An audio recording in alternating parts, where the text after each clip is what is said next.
Greetings from Chicagoland. You're listening to Munira's Musings, where your host Munira will showcase new guests each week to share exciting details about the journey to their niches. As we like to say, the riches are in the niches. And on this show, we'll share ideas on how to break through our invisible boundaries so we can start taking steps towards our dreams and create the life that we most desire. If you're passionate about impacting lives, then this podcast will give you some great ideas and equip you with the tools to quickly grow your business. Okay, let's get started with today's show. Here's your host, Munira. Greetings from Chicagoland. Thank you and welcome to another episode of the Cialdini Principles of Influence. You know that we've been talking with Krishna ji, and in the past few weeks, we've talked about the Cialdini himself, then we talked about likeliness, we talked about unity principle, and we talked about how these principles can influence you in your business. Our topic today is authority. One thing about authority is that we've seen ads on TV, and we've had movie stars, or we've had thought leaders or sports icons, and they come and talk to us about a product. Now, why is that, right? So, ladies and gentlemen, I am Munira Zahabi, and I am here with Krishna ji from India. We are talking about authority today. And I think in this case, we are the authority on Cialdini's principles. So, Krishna ji, welcome to Munira's Musings. How are you today? I'm absolutely fine and delighted to speak to you, Munira. Thank you so much. Yeah. And how is India? I know you're joining us from India, so it must be a time difference. Yeah, it's in the evening here. It's about 6:50 p.m. here. And it's a lovely weather because we are in southern part of India, that's Bangalore. And it's a super weather and we enjoy this lovely weather as well. That's how I'm saying. Okay, so why is authority? Why does Cialdini talk about authority and why is that important? Let's talk about that. Oh, yeah, that's a very good question. See, basically, first one is about, as we said, the relationship is important. But then he says that to reduce the uncertainty of the people, the best part is about two principles. One is about authority and the second one is about social proof. Today we are talking about authority because people will rely on the knowledge that anybody has got superior knowledge than the others. And that's why this authority is very, very important. Right. So, we've seen in the advertising world that we see, like in India, you have this Amitabh Bachchan come in, and then here we have Shaquille O'Neal, who was a basketball player, and he's so amazing. And we bring those people in to promote a product. Why is it that we bring those people in, and why is this so important for the advertising agency? Yeah, that's important. Throughout our life, we have always believed that anybody who has got a superior knowledge than them, we accept when they say something to us. It starts from our belief system that when we are children, we believe on our parents. When we go to the school or the colleges, we start believing what the teacher says. And as we grow up and we want to buy, we want to know somebody who is an authority figure. When he endorses that product, it must be right. And that is why we go with this authority. So for business owners, right, they are always following a thought leader. Like we are currently working with Cialdini, we are talking about his principles, and then why is he so great? Then I've worked with John Maxwell, then there are some people who follow Tony Robbins. I mean, there's just so many people that are out there that are thought leaders. And if they are successful, and I think part of it is that if is success, right? They want to see the success, that if this person can do it, then why can't I? And I should follow that footstep, right? And Yeah, so and even religious leaders, we follow their footsteps to become pious and to get to the second absolutely. level. So, Correct. Yeah. the one thing when I was reading this chapter, one thing that I realized that he's talking about two things. He's talking about authority figure becoming that person who you follow, and then there's the trustworthy aspect of it too.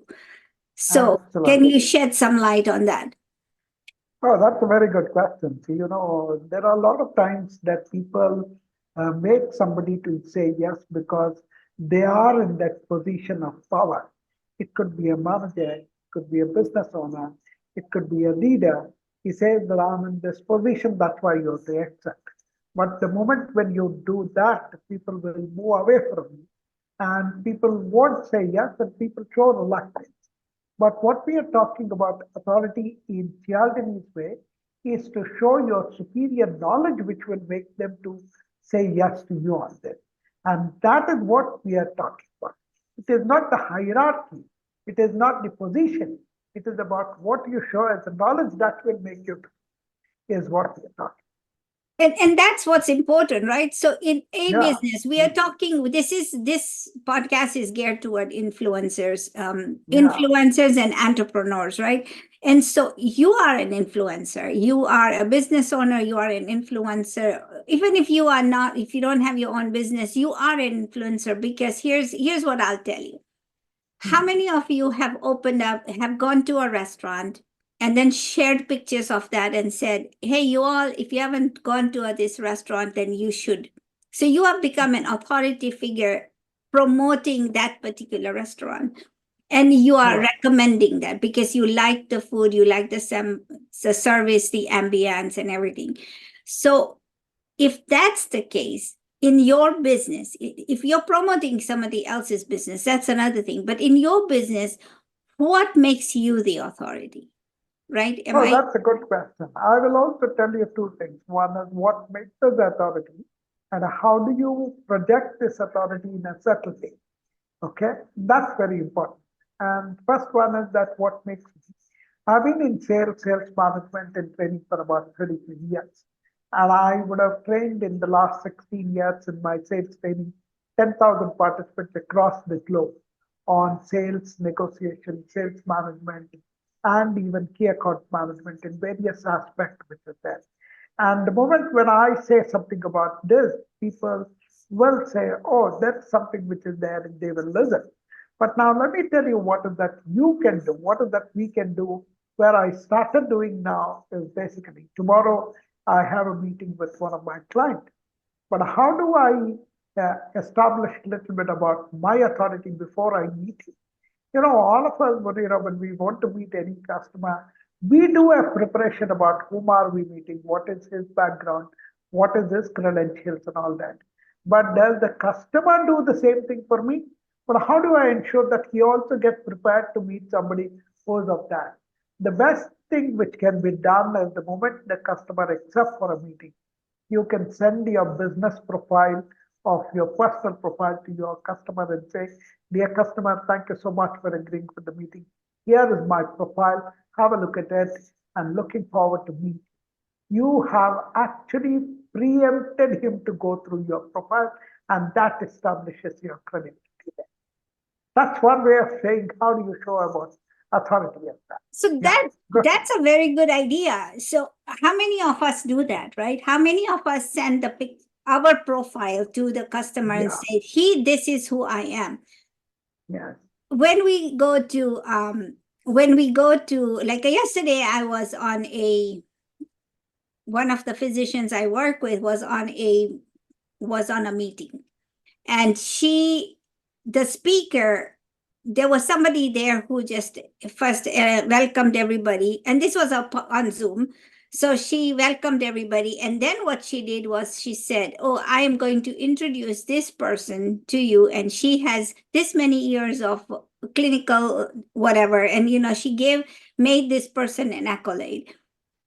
in a speaker or in a meeting where it's a group meeting, you always have somebody who is going to introduce you as the authority figure because you are now presenting. But when you are doing a one-on-one, it's always advisable, like Krishnaji said, send your profile in, and so they are compelled to see who they are talking to and why they should talk to you. Yeah. And that, I think, is Yeah. there could be that loophole which is missing, because I think most people are not doing that. Yeah. In fact, when you are in an organization, especially in your kind of organization or any organization for that matter, there are many stages in the organization where you have to hand over your client to somebody else. Okay. And if you have established an authority and when you're handing over to somebody who is junior, then the customer might feel it very odd. You might say, well, am I getting connected to somebody junior? But even handing over of customer, you can use this principle of authority, saying that, look, so far what we have discussed is good, but for the next stage, I'm going to introduce you to somebody like Munira, who is very qualified, she is very efficient, she is very resourceful, and you can meet her for any information that you require. She would be happy to help you. Now, you have established her authority as well. And that's how the customer also feels good about it. This is how you can apply this, even in meetings or any business places as well. And this is one.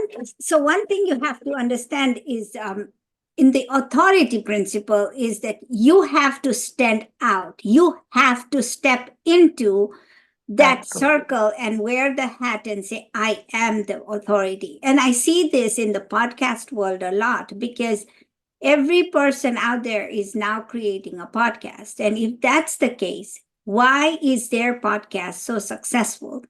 Well, if it is successful, then what are they doing? So that's a way where they are establishing authority and sharing their tips and tricks with the people in the world and saying, you know what, learn from me, because I am the person that you need to come to.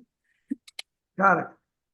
In fact, this authority can be shown the way you dress, the way you project yourself, and the way you speak, and the way you actually communicate to others. All and even the title can also give you authority position. So talk about dressing. You touched that wonderfully, right? So Yeah. why is dressing important? Oh, I think the first impression that the people get is through the way they view you dress. And I always say it's important for everybody in the business to show what is your little authority is to dress one level up than the other person. Then that establishes your credibility. If everybody is wearing a shirt, then you wear a blazer. That's how you can do some modification, which is there. That will help you to establish your credibility and authority as well. See, it used to be like that in the Yeah. early 50s. Everybody used to wear a suit. Everybody used to wear a tie. It was, if you went to a party, you were dressed up like you wore a suit. And I've seen this on TV. But then when you look at things about 70s, 80s, people went casual, go to the store, go to work and you're wearing jeans and all that. It doesn't work like that. But I know there was a clip where this one guy comes in. This is just a short clip, and I couldn't find it. But he goes into the office, and the guy says, he goes, this is a law office, and the client goes in, and the lawyer stands up, and he goes, oh, you're here. How can I help you? And he goes, who are you? And he goes, oh, I am the owner. I'm the lawyer of this firm. And he goes, but who are you? I don't know who you are. And he goes, but it's casual Friday. And how are you dressed? Because he was wearing a sweatshirt and jeans. He goes, how are you dressed? And he goes, but today is casual Friday. He goes, I don't care if it's casual Friday. When I come in, I want to know that the people that I am paying thousands of dollars are what they show on paper. So you know what? I'm taking my business somewhere else just because that person wore a casual thing. So it was very important for this man to be represented by somebody in authority. I mean, with lawyers too, Absolutely. right? True. You're absolutely true. Munira, you remember any case study to substantiate on this authority principle where it impacted many people or Well, something like that? I'll tell you my personal story. So my Yeah. grandkids used to come, and they still do. They're older now. So when my grandson was 4, and he would come to visit, he would sit in my car, and he would be very totally against wearing the seatbelt. And in America, every child has to be buckled in, and that's the law, right? And he just didn't want to do it. And he would fidget in the back because we are driving. He would fidget in his back, and he was also loosen up his sister's seatbelt. So one day, after talking to them for a while, I just I just drove into a police station. I just drove into a police station, and I said to the policeman, I need your help. Can somebody come and talk to the grandkids about why this is important? And this big guy, he was about 6 feet tall, big, huge guy. He shows up and he goes, so who is the one that's not in the seatbelt? And he had a very understanding, very good demeanor, and he helped the kids understand why this was important. And then he took them inside the police station. He showed them dummies, and he showed them how they could get hurt. And from that day on, I never had a problem with them sitting in Oh, seatbelt. So this was that's my good. personal thing where you had an authority figure explain to Yeah. them how they should be sitting in a seat, right? Very They good. should be That's a buckled in. phenomenal example. I would definitely say that. Wonderful. We have a lot of women customers here. Anything business people for entrepreneurs here? Would you like to share something on that? You go ahead. I think you have something Yeah, in mind. yeah, that's what I was talking about a wonderful case study to establish authority, which is about both credibility and trustworthiness. Right? How do you establish trustworthiness? Throughout our life in our career, we have always told that as a salespeople, as a businessman, only talk about the positive, talk about the benefit, talk about the advantages. But one case study I want to share, and that case study made a phenomenal difference. And even today, it's an iconic case study, and that's about the L'Oreal case study. The L'Oreal is a very cosmetic brand from Paris. It was one of the most costliest brands at one point in time. Today, there are many brands. But they knew that theirs is the expensive brand. But how do you promote that? They came out with one iconic statement, Munira. This statement, even today, it is remembered everywhere. And I'll tell you why it is remembered and why it got 300% market share. You want to know what's that statement? Yes, tell us. They said, L'Oreal, we are expensive, but you are worth it. Oh, We are expensive, but you're worth it. You know why this iconic statement became so famous is that most of us put negatives at the back, but this showed an authority saying that you put the negatives up front and use a contrast statement, but, and then they turn the table saying that you're worth it. When you hear that, all of a sudden, wow, this is so powerful, right? Now, why this happened is basically because if you look at it, many places wherever you go, we have always said don't use but, if, however. But the using of a but in an appropriate place can make a phenomenal difference to the way you communicate. Many times, many salespeople, when they ask, or the business people, when they say expensive, they start giving justifying. They start giving argument. They get into fights and all that. But the best way is to use the small changes in the best possible way. If somebody says you are expensive, yes, we are expensive, but you're worth it. You can use the same sentence in little different ways also, Munira. We can say, we are expensive, but every penny that you invest, it's worth it. Hmm. You can also use this in many ways. It's not only here. Supposing if you go, I mean, anybody goes and meets a customer, the customer will first ask you, do you have an experience?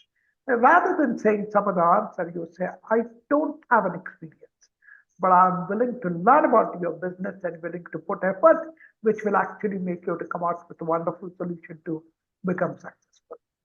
And if you go to interview, let's say you go to interview and talk to people and say, people will ask you, do you have experience of doing this business?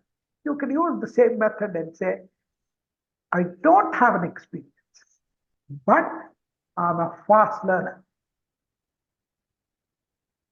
When you say like this, it can turn the tables around. And that's what we are talking about, small things that can make big, deliver big results. That's awesome. That's a very good strategy. So you are saying put the negative first and then use Yeah, but, however, and then tell give your authority statement. yeah. Hmm. And it works very well. Oh, that's a good statement. So we talked about you're worth it, but what would, like, is there any other companies who are doing this? But there are a lot of companies, they keep changing this contract saying that. There was a Canada company which is in taxes saying that we are number two, but we work hard. Okay. And that's how you can make changes. They come out with statements like this. But what I'm saying is people have invested so many millions of dollars to come out with this statement. All that is to understand these principles. And if you use it in the appropriate way, I say it's a small changes that you do which will give you big results. That does not require any investment in terms of time or effort. It's about understanding the principle and applying it. That this is such a wonderful point, because authority can be looked at in so many different ways, and you can put spotlights in all different ways, right? But for you as a business owner, how do you stand out, and where is your authority, and where is the visibility? Because the authority is going to give you visibility, right, in your business, and it's going to help you stand out and step out. What else? What else do we have with authority? And how, we are sharing this with you so you can infuse all of these tips and tricks into your business. So how do we know? How do you know? I think the first thing needs to be, is it, do you believe that you are an authority? That has to come from you. And once you believe that you are an authority, then you need to establish it and own it. Right? Yes. Any thoughts on that, sir? Yeah, I completely agree. First is to have a conviction and belief in what you're doing. And the second one is what is the one take home message for today for everybody is that we discussed about two things. How do you establish your authority by sending your business profile to customer? And how do you get introduced by somebody else to establish your authority? And the third thing is that when authority figure says something we all believe, based on that, the fourth one, which we discussed in this session, is about talking about the negative upfront and then using a contrast statement. Now, my suggestion to all of these people is very simple. Today, when you go home, please write a list of things that you have a negative things upfront and write down the list and see what can be applied to make it as a contrast list. And that will give them a big result, is what I say. I'm going to do it too, because you all know what negative things you have instilled in you. So write those down first, and then how you can change the negatives into positives is what your task is for the week. Absolutely. Absolutely. So next week, we are going to talk about social proof. So everybody be here, enjoy this segment, because the fact of the matter is that We are then going to help you take all of these principles, all of these pillars, and then put it together for you. But scarcity is important because we've seen this happen a lot, and we want to know how that can take your business to the next notch. Until then, have a good week, everybody. We'll see you next week, same time, same place, and be safe. Bye, everybody. Thank you. Thank you. Thanks for listening to another episode of Munira's Musings. We hope that you found today's conversation inspiring and useful so that you can continue making progress towards mastering your own niche. Please tune in next week for another episode, and in the meantime, you can follow us on social media at Munira's Musings on Facebook and leave us a review wherever you're listening to podcasts. Thanks again, and we'll see you next time.